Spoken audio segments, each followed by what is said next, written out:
Bueno, buenas tardes. Vamos a ver hoy entonces cómo se representan los procesos en el plano PV. Recordemos la ecuación de un gas ideal, P por V igual a nRT, donde P es la presión absoluta, V es el volumen, N el número de moles, R es la constante universal de los gases y T es la temperatura en Kelvin, sí o sí en Kelvin, porque R tiene un valor de 8,314 joules sobre mol por Kelvin. Este es el valor de R. Entonces, en la ecuación de un gas ideal siempre utilizamos T en Kelvin.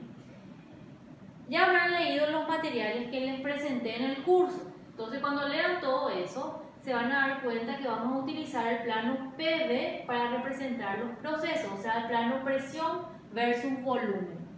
Como ven, en este plano no figura la temperatura, entonces lo primero que vamos a hacer es aprender a representar una temperatura en el plano PV.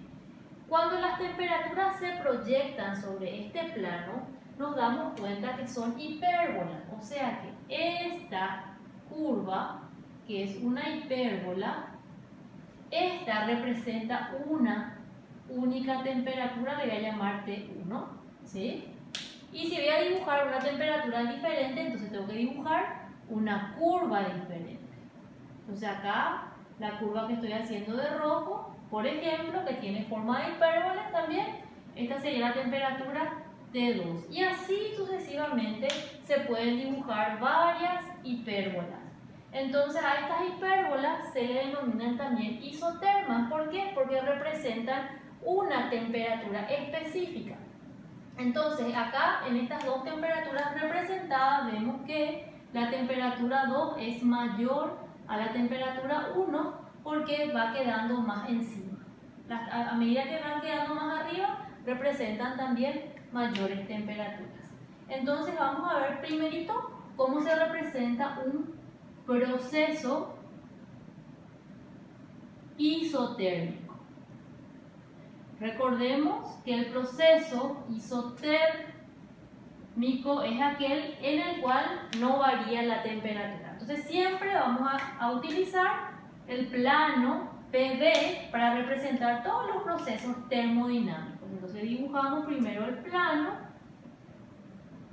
presión versus volumen. Si voy a representar un proceso isotérmico, pues entonces tengo que representar primero una isotérmica, ¿sí? Que va a representar cierta temperatura. Entonces un proceso isotérmico es aquel que se desarrolla sobre esta curva isotérmica en el plano PV. Por ejemplo, vamos a partir del estado 1 al estado 2. Se va de 1 a 2 por el camino siguiendo la curva isotérmica. Se indica con la flechita el sentido de los procesos. Al estado 1 le corresponde una presión 1. Al estado 2 le corresponde una presión 2, diferente. Y asimismo al estado 1 también le corresponde un volumen 1 y al estado 2 un volumen 2. En este caso, como la flechita me indica que se fue de 1 al 2, vemos que experimentó una expansión. Esta es una expansión isotérmica. ¿Sí? Una expansión isotérmica, ¿por qué? Porque el volumen final, que es el 2, es mayor que el volumen inicial, que es el 1. Y todos los puntos de esta curva están a la misma temperatura T. Entonces, esta es una expansión isotérmica. Vemos que en una expansión isotérmica, la presión final es menor que la inicial, ¿sí?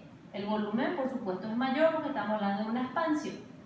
Si vamos a representar una compresión, muy parecido, siempre en el proceso isotérmico, ¿verdad? Presión, volumen, señalamos la temperatura con una curva, una hipérbola, ¿sí? Y ahora, como voy a representar una compresión, el estado 1 va a estar acá, o sea, el estado inicial, al que le corresponde un volumen 1 y una presión 1. Se va a comprimir, o sea que se va a hacer, su volumen se va a achicar, por decirlo así. Va a llegar hasta un estado final 2, al que le corresponde un volumen 2 y una presión 2. Y la temperatura es la misma y no nos olvidemos de indicar con la flechita el sentido del proceso. Acá se experimenta una compresión. Compresión isotérmica. ¿Por qué? Porque el volumen final es menor que el inicial. Y vemos que en una compresión isotérmica, ¿qué pasa con la presión? La presión aumenta, o sea que la presión final es mayor que la presión inicial. Bueno, entonces esta es la forma de representar procesos isotérmicos en el plano PD. En el siguiente video